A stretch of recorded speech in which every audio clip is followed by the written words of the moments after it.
Member চাচা আপনার তো সর্বনাশ হয়ে গেল। আপনার মাইয়া ওই পাড়ার গাজরের লগে নদীর পাড়ে ফষ্টি নষ্টি করতেছে। ওই ফকিন্নির পুলার এত বড় সাহস! আজ ওর জীবনের শেষ দিন। তুই আমার বংশের মান ইজ্জত কিছুই রাখলি না। আজকে থেকে থাক, তুই ঘরে বন্দি বা। বাবা, আমরা একে অপরকে ভালোবাসি।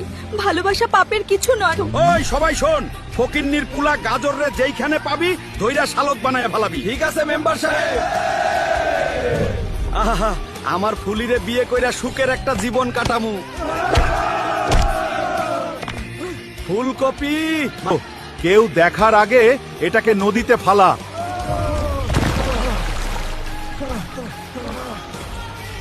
গাজর, আমাদের ভালোবাসা যদি সত্যি হয়, একদিন ঠিক তুমি আমাকে এই কারাগার থেকে নিতে আসবা।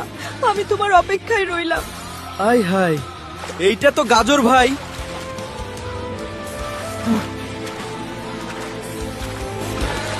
বন্ধুরা, এরপরে কি হবে দেখতে পেজটা ফলো করে ভিডিওটা শেয়ার করে দিবেন।